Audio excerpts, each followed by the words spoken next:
കേരളത്തെ എന്നല്ല ഇന്ത്യയെ തന്നെ ഞെട്ടിച്ച ഒരു വെളിപ്പെടുത്തലാണ് ഏതാനും ദിവസങ്ങൾക്ക് മുമ്പ് കർണാടകയിൽ നിന്നുണ്ടായത്.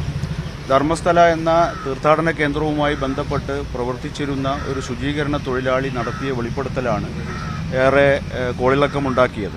അപ്പോൾ അതിൻ്റെ ഭാഗമായി കേരളത്തിൽ നിന്നും ധാരാളം തീർത്ഥാടകർ എത്തുന്ന ഒരു തീർത്ഥാടന കേന്ദ്രം എന്നുള്ള നിലയിൽ ധർമ്മസ്ഥലയിൽ പോയി അവിടെ വെച്ച് നഷ്ടപ്പെട്ട മലയാളികൾ ഉൾപ്പെടെയുള്ള ആളുകളെ അവിടെ മറവ് ചെയ്തിട്ടുണ്ട് എന്ന വെളിപ്പെടുത്തലും ഈ സാക്ഷിയായി ഇപ്പോൾ പുതിയ രംഗത്ത് വന്നിട്ടുള്ള ഈ മുൻ ശുചീകരണ തൊഴിലാളി പറയുകയുണ്ടായി.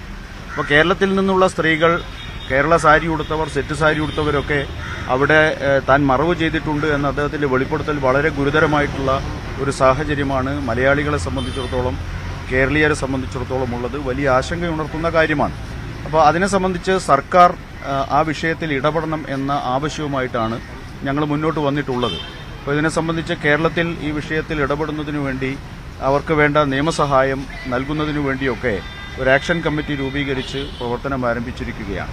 അപ്പോൾ നേരത്തെ SIT തന്നെ അവിടെ ഇപ്പോൾ അതിൻ്റെ കഴിഞ്ഞ ദിവസം അവിടെ മൃതദേഹങ്ങൾ അടക്കം ചെയ്തു എന്ന് അദ്ദേഹം വെളിപ്പെടുത്തിയ സ്പോട്ടുകൾ അടയാളപ്പെടുത്തിയിട്ടുണ്ട്. ഇന്ന് അത് അവർ കുഴിച്ചെടുക്കുന്ന പ്രക്രിയ ആരംഭിച്ചിട്ടുണ്ട്. ഒന്നാമത്തെ കുഴി എടുത്തു എന്നാണ് മനസ്സിലാക്കുന്നത്. JCB ഉൾപ്പെടെയുള്ള യന്ത്രങ്ങൾ ഉപയോഗിച്ചുകൊണ്ട് അവിടെ മണ്ണ് കുഴിച്ചെടുക്കുന്നതിന് ആവശ്യമായ ഉത്തരവ് കോടതിയിൽ നിന്ന് അവർ സമ്പാദിച്ചു കഴിഞ്ഞിട്ടുണ്ട്. അതിന്റെ ഭാഗമായിട്ട് കുഴിച്ചെടുക്കൽ ആരംഭിച്ചിട്ടുണ്ട് എന്നാണ് മനസ്സിലാക്കുന്നത്.